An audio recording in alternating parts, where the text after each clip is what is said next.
Hi நண்பர்களே. இன்னைக்கு நம்ம பேசப் போறது உலகம் முழுக்க கோடிக்கணக்கான மக்களோட இதயத்தை கவர்ந்த ஒரு இளைஞரை பத்தி தான்.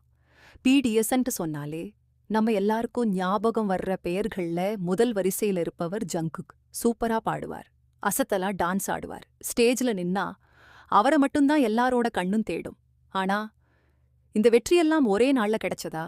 கண்டிப்பா இல்ல. இந்த புகழுக்கு பின்னாடி நிறைய கஷ்டம் இருக்கு, நிறைய கண்ணீர் இருக்கு, நிறைய தூக்கமில்லாத இரவுகள் இருக்கு. வாங்க, ஜங்குக்கோட வாழ்க்கை பயணத்தை ஆரம்பத்திலிருந்து பார்ப்போம். 1997 செப்டம்பர் 1ஆம் தேதி தென்கொரியாவில் இருக்கிற புசான் நகர்ல ஜங்குக் பிறந்தார். வீட்டுல அவர் ரொம்ப சுட்டி பையன், ஆனா வெளியில ரொம்ப அமைதியா இருப்பார். சின்ன வயசுல இருந்தே வரைஞ்சு பார்க்கறது, பாட்டு கேட்கறது, விளையாடுறது, இப்படி சாதாரண குழந்தை மாதிரி தான் வளர்ந்தாரு. ஆனா ஒரு நாள் டிவில ஒரு இசை நிகழ்ச்சி பார்த்துக்கிட்டு இருந்தார். அந்த ஸ்டேஜ்ல பாடுறவங்கள பார்த்ததும் அவருக்குள்ள ஒரு சின்ன கனவு பிறந்துச்சு. ஒரு நாள் நானும் இப்படியே ஒரு பெரிய ஸ்டேஜ்ல நின்னு பாடணும். அந்த ஒரு கனவு அவரோட வாழ்க்கையையே மாத்தப் போகுதுன்னு அப்போ அவருக்கே தெரியாது. அதுக்கப்புறம் அவர் இசையில அதிக கவனம் செலுத்த ஆரம்பிச்சாரு. பள்ளி படிப்போட சேர்த்து பாடல், நடனம், பயிற்சி, இப்படி தினமும் தன்னையே மேம்படுத்திக்கிட்டே இருந்தார். பிறகு ஒரு திறமை கண்டறியும் நிகழ்ச்சியில கலந்துகிட்டார். அந்த நிகழ்ச்சியில முதலிடம் கிடைக்கல. ஆனா அவரோட திறமையை பார்த்து பல இசை நிறுவனங்கள் அவரை அழைத்தன. அந்த நேரத்துல பெரிய நிறுவனத்தை தேர்ந்தெடுக்காம அப்போ அதிகம் பிரபலமில்லாத பிக் ஹிட் என்டர்டெயின்மெண்ட்டை அவர் தேர்வு பண்ணினார்.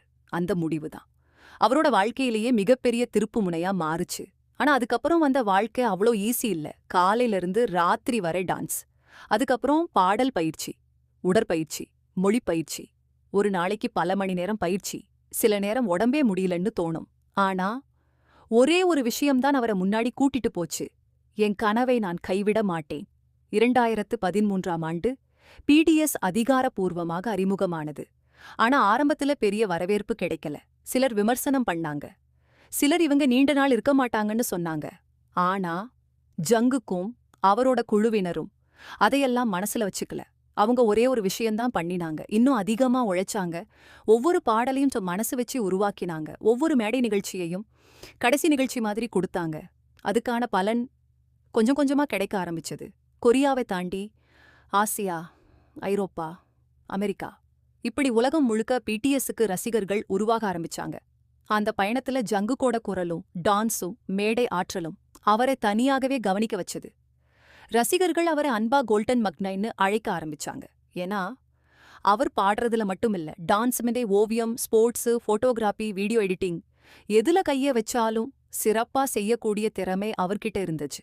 ஆனா இவ்ளோ பெரிய ஸ்டார் ஆன பிறகும் அவரோட பணிவு மட்டும் மாறல. ரசிகர்களுக்கு நன்றி சொல்றது, தன்னோட குழு உறுப்பினர்களை மதிக்கிறது, தொடர்ந்து புதுசா கத்துக்கிறது, இதெல்லாம் தான் இன்னைக்கு வரைக்கும் அவரை கோடிக்கணக்கான மக்களோட மனசுல வச்சிருக்கு.